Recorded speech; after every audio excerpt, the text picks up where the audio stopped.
Hey everybody, this video is going to be some thoughts on COVID.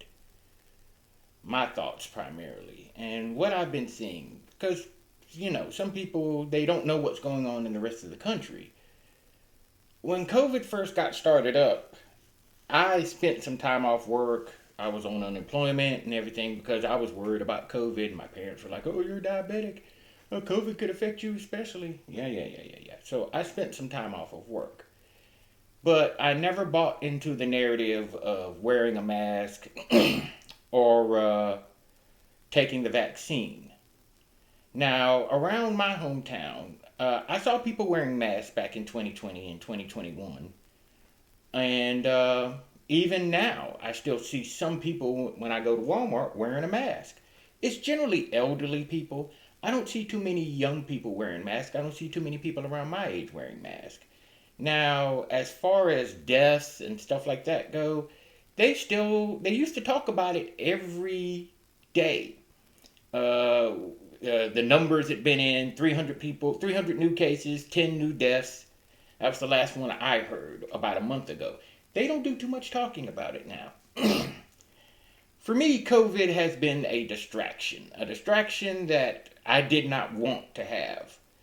I still haven't gotten vaccinated. I don't ever plan to. And now, most of all, hearing from the CDC itself, the WHO, and even Pfizer, they're saying that, hey, look, the vaccine isn't very effective for anybody under the age of 55.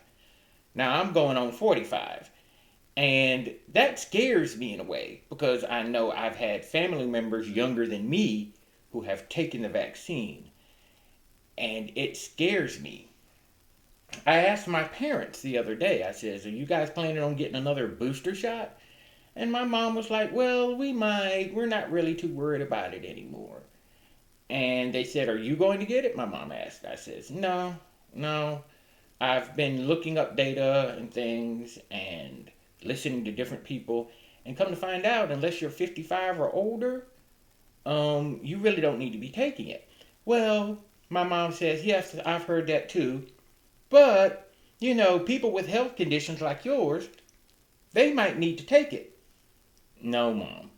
No.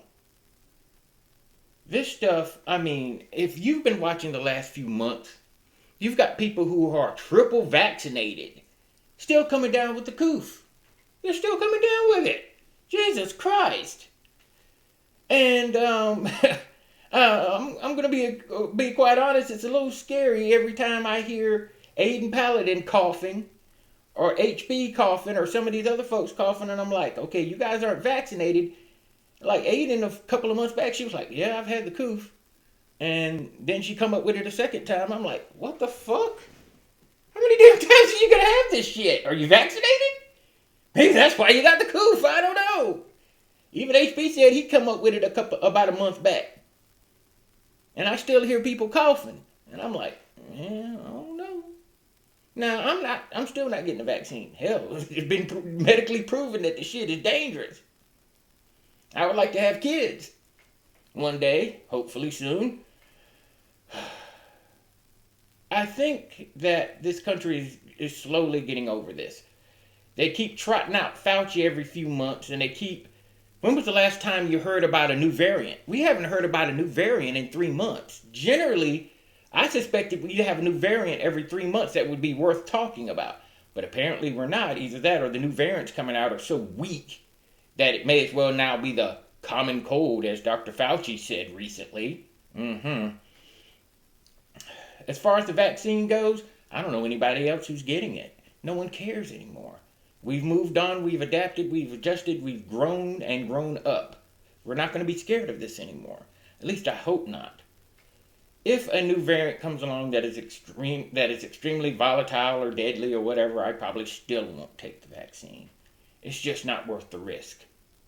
There's no use in me taking a vaccine that's going to basically give me the disease anyway, when natural immunity, or at least going through the virus and coming out on the other end, which is highly, highly probable, according to some people, at least 95 to 99% chance of survival, it's just not worth it.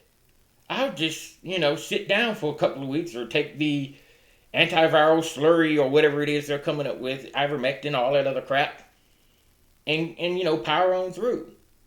It's better than risking my ass with a vaccine that could screw me up either 1 year, 1 month, or 10 years from now. I mean, damn. It's just not worth it, in my opinion. But you do what you want to do. Do not take what I say as medical advice. Got to put that warning in there just in case. And, well, whatever you choose, I do like I did. Pray. Prayer works miracles as far as I'm concerned. Maybe all that praying and vitamin D is the reason why I ain't caught the coof yet. We're 2 damn years into this shit, and I still ain't caught the coof yet. Pretty amazing. Pretty damn amazing. Maybe I'm just one of those naturally immune black folks. Scary. And oh yeah, that does remind me of one thing. They were saying for 2 years that black people were especially vulnerable to this thing. Why? Why? I know a few black people who have caught it in my own family. I had an aunt who caught it, and she came through okay. And she's overweight and a little more unhealthy than I am. So, and I've known some black folks who have said they've had relatives catch it and die, much older than them. When I hear people bring that up, I say to myself this: is it really true, or do we have a group of people who are just making the assumption that every tragedy, crisis, or something that comes up will immediately affect black people more than anything else? Why is it always going to affect black people more than anything else? Are black people just naturally capable of catching disease more easily? Or are we, quote unquote, the soft bigotry and racism of low expectations? You're always going to think that black folks are going to be the most affected because we're the most poor, we're the most miserable, maybe the least intelligent. So, of course, all of those very deeply concerned white people in the Democrat Party and out and about in the liberal sphere, they always seem to think that us poor black folks, we just can't handle this. We just can't handle this. Oy vey. Oy vey. So we need to warn the black folks most of all, because all of us is just ignorant. And we don't know. My brothers and sisters, if what all we're hearing about this vaccine is going on, this is another version of replacement theory. Because if all these black folks end up being sterile, catching sick after taking the vaccine, or dying, or having serious health issues that will force you to go on disability or be more dependent on the government, hint, hint, maybe that's why they want you to get the vaccine so much. It'd be really great for all those black folks to go back to the Democrat Party because they're all sick permanently and ill permanently and disabled permanently. And the Democrats are the only ones supposedly claiming, we're going to give you freebies, free stuff all day, all night. It's just fucking sickening, folks. It really is.